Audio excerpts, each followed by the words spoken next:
Yung strawberry juice flavor na hinahalo mo lang sa gin, subukan mo ding ilagay sa marshmallow balls, panalong-panalo ang lasa nito. Gagamit nga ako nitong strawberry tang. Oy, tang, baka naman. Marshmallow, powder milk, saka condensed milk. Yan nga yung mga gagamitin natin dito sa paggawa ng strawberry graham balls. Bali, 4 na sachet nga ng birch tree o powder milk yung gagamitin ko sa paggawa nito. Tapos ay 1 sachet nga lang ng strawberry tang flavor. Tapos ay tantiameter na lang yung paglalagay ng condensed milk. Huwag mong damihan, tansya-tansya lang para hindi sumobra. Pero kung sosobra ka naman ay mag-add ka na lang ng powder milk. Kahit anong brand ng powder milk ay pwede mong gamitin. Kung meron ka dyan mabibiling skim milk ay mas masarap yon.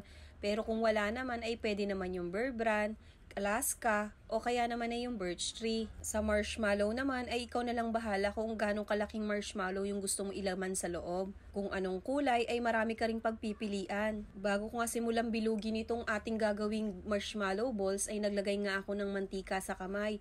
Naghugas nga rin po pala ako ha. Tiyakin na malinis yung ating mga kamay.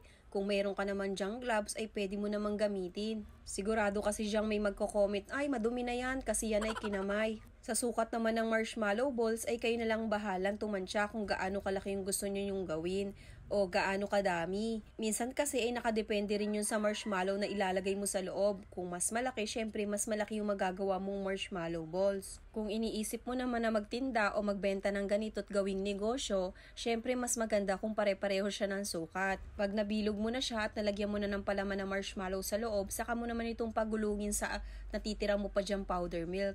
Kung meron kang asukal ay pwede rin, kaya lang ay masobra na itong tatamis. Tapos sa flavor naman ay sa sobrang dami ng flavor ng tang, ikaw nang bahalang mamili.